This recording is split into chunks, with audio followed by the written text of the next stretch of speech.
Assalamu alaikum students. Hope you are doing well in great state of mind. Today we are going to learn chemistry grade 10th chapter number 15 stoichiometry, and today our topic is percentage purity. It is our last topic of this chapter. Okay? And as usual, before starting our topic, I want to tell you an interesting story about this topic. Imagine you buy a 1 kg bag of rice from a grocery shop.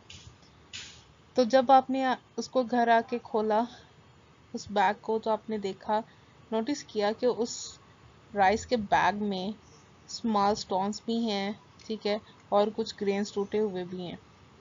मतलब कि rice जो थे वो आपके pure नहीं थे, उसमें कुछ इम्प्योरिटीज़ थी, उसमें कुछ जो थे वो स्टोन्स थे जो कि खाने के तौर पर तो यूज़ नहीं हो सकते, तो वो ज़ाहिर सी बात है क्या है, इम्प्योरिटी है उसमें, ठीक है। तो बेशक हमारा जो राइस का बैग था स्टूडेंट्स, वो 1 kg वेट था, लेकिन उसमें प्योर राइस नहीं थे, साथ में इम्प्योरिटीज़ भी ऐड थी। अगर वो पूरा का पूरा पैकेट जो था वो प्योर होता तो ज़्यादा वैल्यूएबल होता, ठीक है।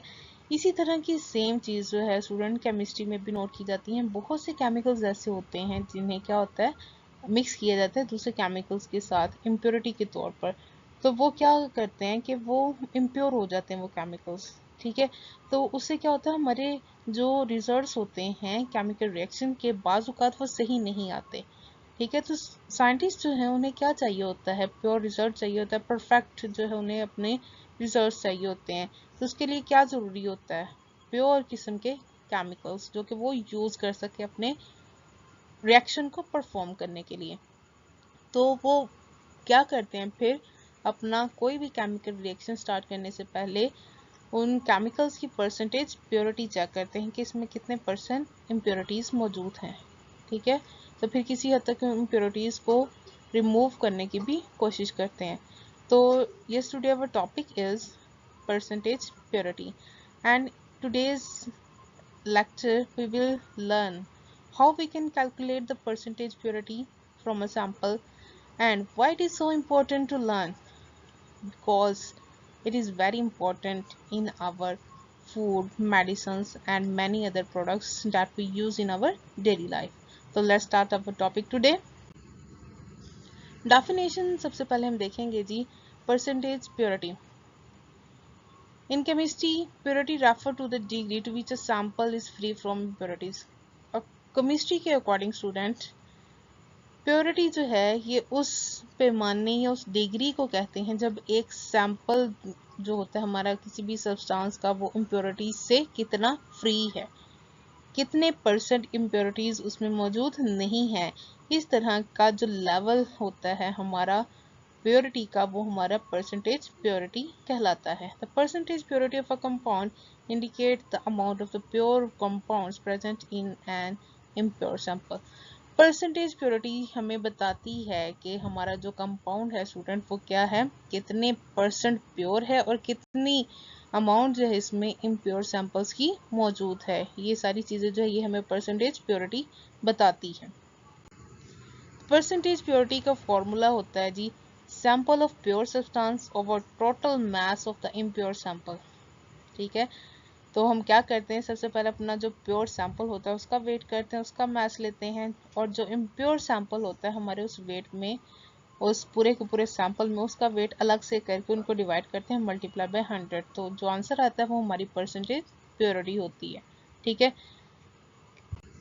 तो इसी फॉर्मूला को यूज़ करते हुए एक एग्जाम्पल है जी स्टूडेंट आपकी बुक में, डैट इज एग्जाम्पल 15.18। क्वेश्चन है जी, 12 gram sample of a pharmaceutical product was found to obtain 11.57 gram of active drug। एक फार्माक्यूटिकल इंडस्ट्री है, फार्माक्यूटिकल इंडस्ट्री स्टूडेंट वो होती हैं जहाँ पर मेडिसिन वगैरह बनाई जाती हैं, ठीक है।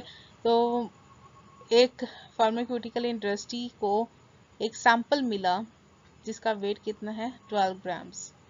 तो उसमें जो है 12.57 ग्राम एक एक्टिव ड्रग मौजूद है, बाकी जो है वो उसमें इम्प्योरिटी है।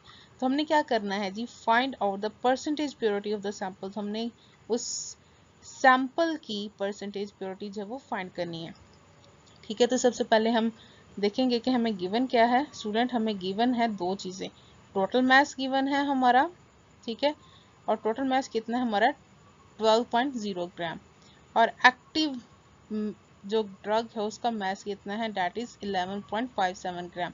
और फाइंड हमने क्या करनी है, परसेंटेज प्योरिटी हमारे सैंपल की फाइंड करनी है हमने, ठीक है। तो लेट्स सी हम क्या करेंगे, सबसे पहले वही फॉर्मूला जो भी हमने पीछे देखा उसको यूज़ करेंगे, ठीक है, उसमें वैल्यूज पुट करेंगे और देन हमारा आंसर आ जाएगा, ठीक है।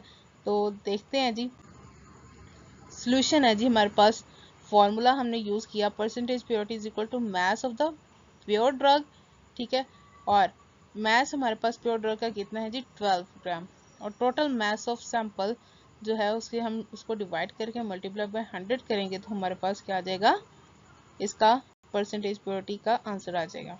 तो परसेंटेज प्योरिटी के अकॉर्डिंग हम इसमें वैल्यूज पुट करेंगे। तो प्योर सैंपल जो है उसकी जो मास था वो है जी 11.57, और टोटल मास जो हमारे सैंपल का डेट इज 12 मल्टीप्लाई बाय 100, जब इसको हमने किया स्टूडेंट तो हमारा आंसर आ गया डेट इज 96.4%, ठीक है। तो ये हमारी क्या है स्टूडेंट्स, परसेंटेज प्योरिटी है हमारे उस सैंपल की जो एक फार्मास्यूटिकल इंडस्ट्री को प्रोवाइड किया गया था, मतलब 96.4% जो है वो सैंपल प्योर है और बाकी जो इसमें इम्प्योरिटीज हैं, ठीक है। तो ये था जी आज का हमारा lecture. Hope you will understand everything, but if you don't understand anything you can ask me in the comment section, I am available for you every time here. Okay जी, मिलते हैं नेक्स्ट वीडियो में। अल्लाह हाफिज़।